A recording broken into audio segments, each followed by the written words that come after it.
Fantastic. And welcome to Roundup Reloaded, or I don't know, Roundup's back, I suppose. It's been over a year. I'm joined with Luth. Luth, I'm going to get my camera angles right. And I'm joined by Lockie, down the bottom there. How are we? Luth, how are you? Yeah, alright. Good. Good, we'll leave it at that. And yeah, new guest, new familiar face that will all, soon to be a regular on the show. Flam, how are you? Hopefully. I hope you guys get to keep me around for a little bit. Hopefully you don't get rid of me too early. We'll see. We'll see. We'll see. This is your test run, mate. This really is, and it's. God damn it. I'd say it's a baptism by fire, but I'd be lying if we had it very well prepared. So we'll just, go from there. But yeah, it's been like well over a year. So back in action, covering all things OS, CS:GO related. Maybe we have to, just start preparing to be like CS related because obviously CS2's on the way. Oh God! But isn't your Counter-Strike game? Allegedly, so I'm told. Allegedly. Unless it's all just one big Valve April Fool's joke, which wouldn't be mad, impressed. But sort of. It's just so we buy the stickers. We're toward the end of CS:GO now, and the last major has just happened. The Blast Paris 2023. It was pretty good. Did you guys get to watch a lot of it? The time zone wasn't incredible for us, as usual. I mean, never is really, but yeah, no. Look, I've been watching a fair few of those last games, especially the grand final. It was pretty sick to see, especially Gamer Legion's run overall. I think was probably the most impressive storyline out of the whole major. It's pretty crazy how far those guys went in that grand final. Like, honestly, with their performance on map 2, I was kind of anticipating a map 3 for them to push Vitality that far, but Vitality looking really good, able to get that win on home soil was. Overall a really good major. I love the production of it. I thought it was a really good viewing experience and everything. Good way to to send out Global Offensive with a bang, Oh yeah, and then the only disappointing thing I had for the Paris major was that the crowd at DreamHack Melbourne was better. It just was. It just was better, right? We had like a tenth of the numbers and we made triple the noise of the French crowd. So we're going to work out what's going on there. But yeah, I mean, I couldn't agree with you more. We had a lot of the tier 2 teams as well in Europe start to shine out a little bit more. We saw Into the Breach have themselves a deep run. We saw Apex have themselves a deep run. And we saw a lot of upsets, which honestly within majors, and people will talk crap about the format and how it's yucky and best of ones are yucky. But it gives the opportunity for upsets, and it gives the opportunity for teams to come out and ball out and show out exactly what they're made of. And we saw it time and time again with a lot of upsets. And then, if I remember correctly, was it FaZe? It was one of FaZe for G2. I didn't quite watch the game, I'll be completely honest, even though my pick'ems were on the line. But FaZe G2. One of them going out early and the other one, barely scraping through. That's one hell of a storyline to be able to follow for what is the last CS:GO major. Two of the best teams in the world struggling quite early on in that legend stage. Yeah, there were definitely plenty of those, because obviously for the underdogs to have good runs, you've got to have someone who probably should be going through absolutely, lose the plot. So we'll talk about a couple of them later because they are they might have some Australians on that team that we're going to, if that's a hint of who we're going to discuss. But you mentioned Gamer Legion having that incredible run, Luth. Flam, you mentioned some teams like Apex and whatnot. Was there an underdog run in particular that, is your favorite of this major? Well, I guess I'll start. Yeah, I mean, I guess Gamer Legion overall. Wasn't sure who you aiming that question at, but I guess both. I don't know. I want you both to speak at once over one another. Let's both talk at once. All right, 3, 2, 1. Gamer Legion. So really, Into the Breach, of course, we got to. Oh, I'm glad that Roundup is back in the high quality. Nothing's changed. Nothing has changed. Nah, into the Breach, actually, that's a really good point, though, Flam. Into the Breach, honestly, the fact they made it that far and made such a deep run as well, definitely one of the underdogs that. I mean, it took 10 years of Counter-Strike majors for UK CS to finally have a relevant team, but I'm glad they had it. Yeah, about time. Let's go, UK CS:GO. Even though half the team isn't even from the UK. Yeah. Look, it's close enough. It's close enough. It is close enough. I'll Still give counts. you that. Yeah. It still counts. It still does count. But yeah, Gamer Legion were also pretty surprising coming through. But for Into the Breach, their deep run is a little bit more of a bit more sort of Aussie inspired than I think everyone here will give credit to. Australia and the UK, especially in terms of their CS development, aren't too far off at the moment, and it's good to see, a deep playoff run in a major from the UK side. Aussies could potentially even do the same. We did get pretty close in the Chow stage, so. I mean, I don't know, because it kind of very reminiscent of I think the Grayhound runs at those back-to-back majors, the Star Ladder major being the one where they were able to get into that semi-final spot. Maybe we'll see Into the Breach. I think if we had like that same regular major schedule, we had a second major this year, maybe we'd see that replicated. We see Into the Breach somehow muster their way through again and come through for a semi-finals game. That'd be pretty interesting. But of course, we are gonna have to wait until March and a new Counter-Strike game for another major. Yeah. And it's quite a wait. And who knows at that point? Yeah. It's gonna be interesting to see like if they change up some of those like legend spots or anything like that from how it currently works going into the next one for sure. Yeah. No, or if it's just going to be another anything goes, all kinds of underdogs getting through. Let's sort of focus in a little and talk about the teams that are relevant to OS. And start with the boys in Grayhound. Of course. We had a little bit of a teaser a couple days, a week and a bit out with IEM, with DreamHack. DreamHack Melbourne. DreamHack ESL Melbourne. Challenger. ESL Challenger. I've just all my notes That's wrong. All three different names just thrown. The relevant part of why I've written this is because Counter-Strike in Australia. similar to Complexity, we got to sort of see this team, what form they're in, and whether or not that translated into results at the major. Having watched them in Melbourne, did you guys have any expectations going into the major of what we would be able to do? I mean, Luth? I definitely thought that. I thought Greyhound had a really good showing at Melbourne, to be honest. I felt as if, some of those early games on the Friday where, maybe it took a little bit for them to get going, but by the time they were playing the semifinals on Sunday rather, that I mean, there was a really bad first map, but I believe they were playing Bad News Eagles, right? If I remember correct, it was a while ago now, but they definitely were, a little bit less strong early morning, but then as soon as that second map hit and they were able to kind of just get that momentum going against quite a difficult opponent in BNE, there was definitely a lot of potential there. I feel like it's kind of some of the strongest we've seen Greyhound in a way. I felt like maybe at the same time, the fact that they were playing opponents that, were more reminiscent of that kind of, the fact there's an ESL Challenger stage, kind of making up for some of that, but even still, it felt like a strong showing from the boys overall. Like they were really in their element, that like they were really very prepared going into it, and obviously having that crowd support behind them as well, just all these factors going behind them in quite a strong way. So Flam, how deep did you have Greyhound going in the Challenger stage? Did you expect them to get through? For the major or for ESL Challenger? For the major, after seeing them at Melbourne. I did have them going through. I did have them going through and losing to Liquid. I was in tears. I was in tears in my room, just, I was crying. But, Greyhound, they had themselves a good showing, especially against those NA rosters. We saw them beat EG Black Complexity to qualify with a quick 2-0 in their group. It was completely sort of expected. We sort of see Australians match up pretty well against NA Counter-Strike. So, I fully expected us to, make a bit of a deeper run within that Challenger stage at the major. And the fact that we come up against Liquid, we possibly couldn't have had a better matchup, just not being able to show up on the day. But, Greyhound had themselves a great time in Melbourne. They've had themselves a better opportunity in Paris. It's only up and beyond for these boys at the moment. And potentially even a roster change to help sort of solidify potentially some of the weaker points in that side. But apart from that, Greyhound are looking like a really good team, and it's about time we've had a really good team coming through since probably about 2019. When we had that Renegades roster at the start at a Berlin major. Yeah, so it's good to see us sort of slowly creeping our way back up in the rankings as well.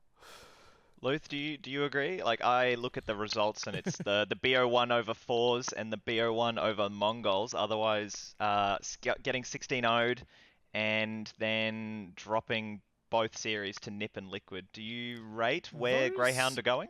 I mean, those were some closer maps. I feel like, though.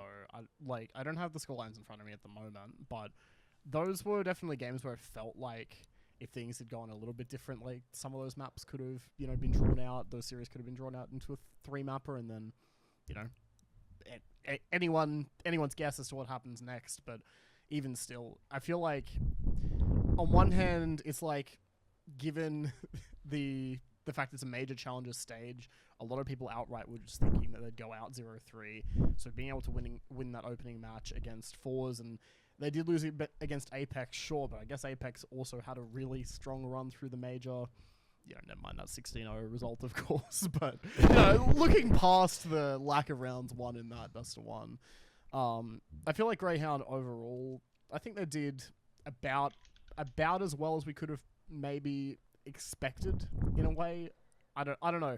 Like I feel like I had them going through. I feel like maybe that was quite the possibility of that, but I guess especially compared to like how we've seen past OC runs and what we've seen from them, I think it's been about par for the course, but maybe just that little bit stronger, being able to draw it out into a 2-3 elimination as opposed to going out even earlier than that. I believe at Rio was a 1-3 in the groups there, so even the fact that they had to lose 2 BO3s to get eliminated, I mean, obviously it sucks, but against some strong teams as well. Yeah, if you had to cut them some slack, right? It's like Apex made the semis. Nip barely missed out on being in the quarters themselves, and of course Liquid were in that finals bracket as well. So at the end of the day, match goes a different way, and the whole second half of the major looks completely different. Which, yeah, there you go. Yeah. Let's whip into. We're gonna come back to Greyhound later, because we're gonna see them in about a week or so. But we'll quickly touch on some of the other Aussies that we saw at the major in Dexter and JKS, but we'll start with Dexter in Mouse because I think that was one that sort of took us all a bit by surprise. At least it did for me. I'm not sure if you guys agree. Flam, did you expect to see Mouse sort of bomb out in the way that they did? No. Well said. Yeah, nice. Like, what else do you want from me? But now's, going up against a team like NOP, they were sort of in with a chance. We saw them run away with it in the best of one. OG, two really close matchups for this Mouse side to try and prove themselves. Didn't quite do it yet. Of course, they've had themselves, some opportunities in that Asian RMR. They beat FaZe, they beat VP, they beat Saw, some of these teams within the top 50 of the world. FaZe, VP, within the top 10, without a doubt. We've seen some of their more recent results, beating teams like Furia 2-0, beating teams like Pain, 2-1, narrowly losing to Cloud9 2-1. It looked as if they were going to come up against Gamer Legion and, at least take a map, but to get 2-0 and sent out with, without winning a single map in the major, it's just really crushing.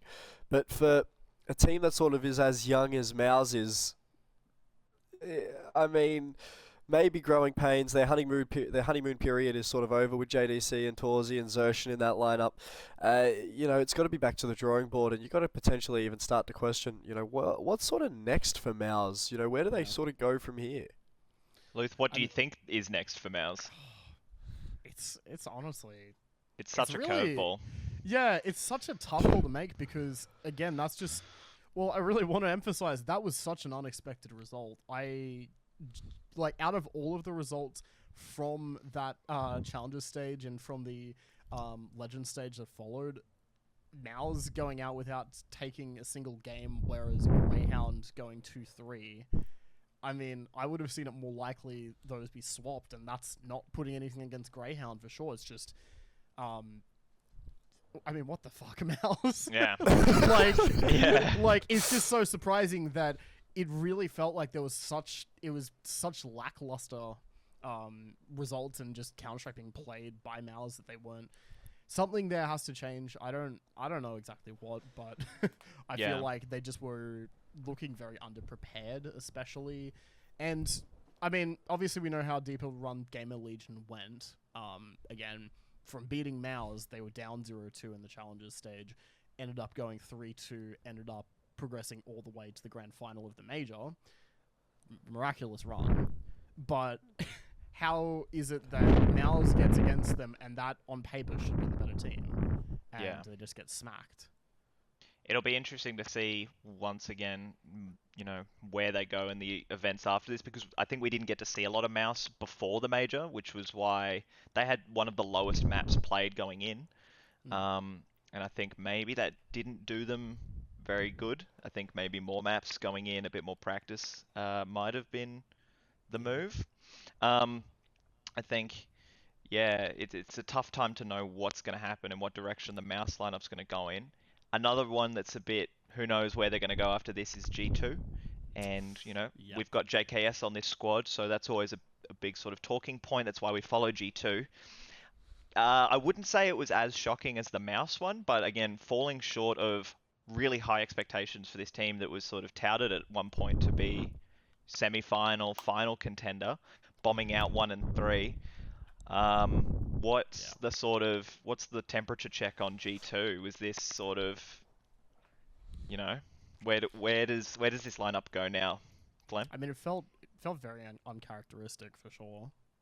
Yeah. Yeah.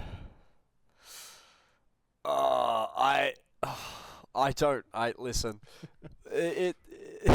I feel like it's the exact same situation that we saw with Mouz, where, it was just underwhelming. It was an underperformance from that G2 side that, had come out of Challenger stage coming first or something like that. They were a guaranteed sort of team to at least make a deep run, especially from starting so far back in that major. But, we see them beat Furia. That's a really difficult matchup for that G2 side to come out on top of.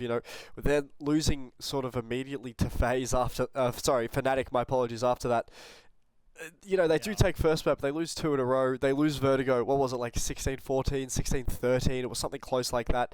It's just pain. It's just pain. You have one round go a different way, and we see them placing within that top 5 potentially, but maybe even making it to that top 4 spot. But I mean, you have one round go the wrong way. They lost both their best of 1, 16-13. Like, it's the matter of, 3 rounds for the major for them, and it's a completely different storyline that we're talking about here at the moment.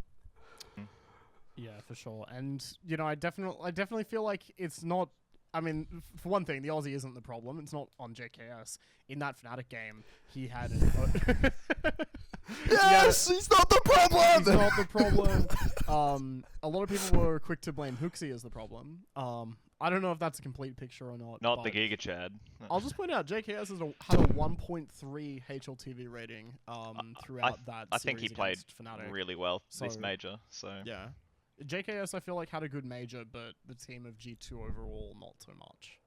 It's a bit of a shame, I think. JKS, since that Renegades peak, post-COVID now, do you think that the last couple years have necessarily reflected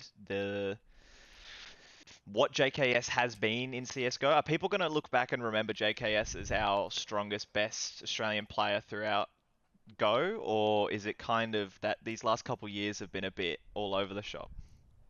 No, I think without a doubt, JKS has been the strongest player we've ever exported, and I think he'll be remembered very much in his time in Go as such. I mean, the fact that he was able to win those 2 categories back to back year after year, I think that'll be the thing he's remembered for most, if anything.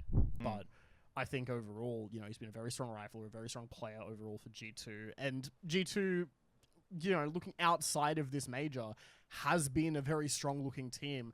On paper, they were one of the teams where I think there were a lot of expectations for them to make a very deep run through this major into the playoffs. Deep into those playoffs, at least towards like the quarterfinals, semifinals, somewhere there. I think was probably the general consensus before that absolute just monstrosity of a legend stage coming through and ruining everyone's pick'ems and everyone's expectations as to what this major would bring out. And I think, G2 being kind of cast aside as a casualty of all that, definitely one of the least expected results for sure. I think on paper, on any day, they should be able to beat Fnatic. I think they should be able to come out in that matchup, but it's just one of those things where, everyone goes to the major, there's all that pressure placed on everyone. It's the highest competition at the highest level with the highest prestige, and sometimes shit just falls apart. Yeah. Overall, Blast TV 2023 Paris Major, if you had to rank it out of 10, what would you do? I'm going to just play it boring and go, it was like a 7. I thought it was alright, but it had so much more above to... there weren't any tech problems, really. There were no big delays, which I appreciated. Flam, out of 10?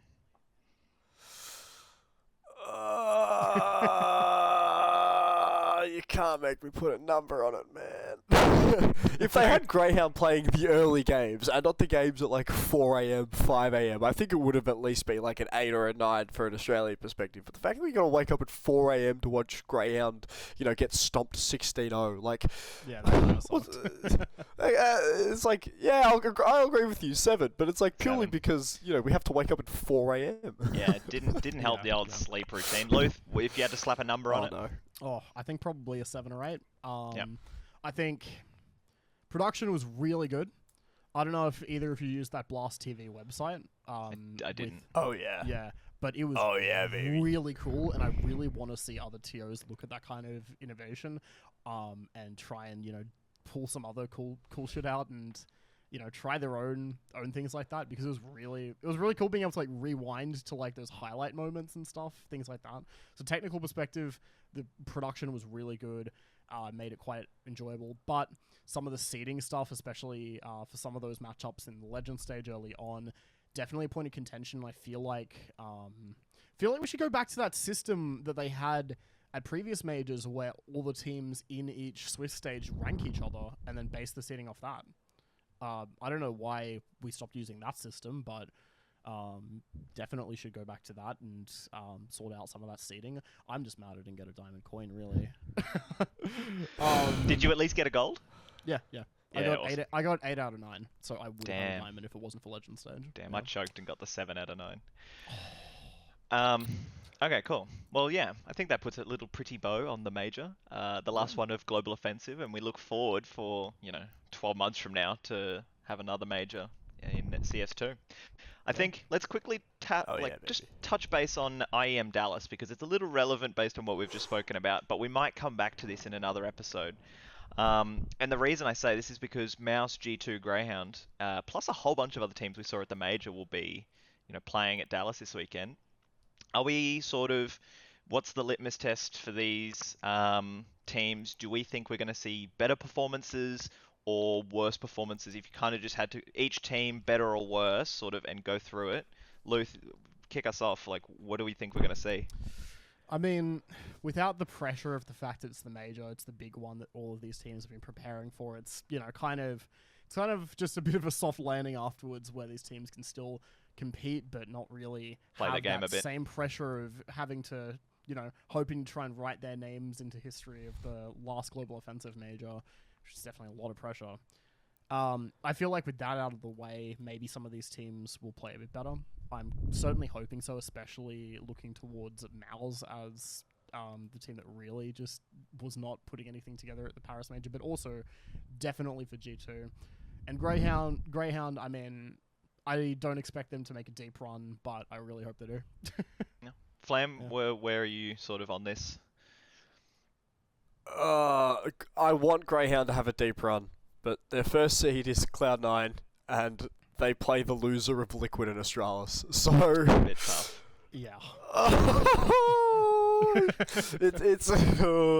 It's gonna be a interesting test for the Grayhound boys. I hope they get a map win. I really hope they get a map win to be able to show the rest of the world that major wasn't a fluke. They mean business. They want to take scalps. It's that sort of Grayhound sort of mentality of we're gonna rock up. We're gonna play. We're better. Just simmer down.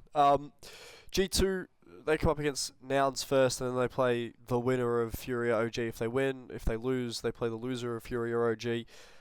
That's, in my personal opinion, two very, very easy matchups for G2 if they're able to come out on top. They're able to, assert a little bit of dominance quite early on. Yeah. They should quite comfortably, place within top 2 of Group A. And then for Mouz, they play Fnatic, and then they play, if they win, they play Heroic or 9Z. If they lose, same situation there. If they can beat Fnatic, they're in with a really good opportunity to go quite deep, especially at the IEM, especially if they do lose. 9Z isn't the most difficult team to come out on top of, especially in North America. We've sort of seen them stumble just a little bit, when they've gone up north of Argentina, and it'll be a good test for all of those teams. Yeah, absolutely. Surely some bangers ahead to keep an eye on then. Oh yeah, baby. I think that is fantastic. So sort of, wrap all that up as a whole. We obviously put the bow on the major. IM Dallas is what we're keeping our eye on next.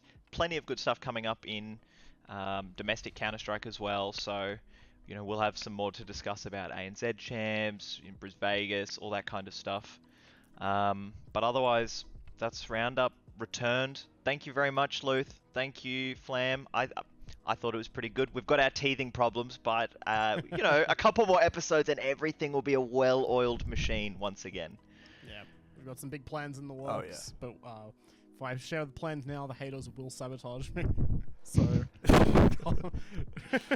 cannot. But we do have some things in the works to really kick this podcast back into full gear. So be sure to be on the lookout for that and stay tuned for more episodes of Roundup.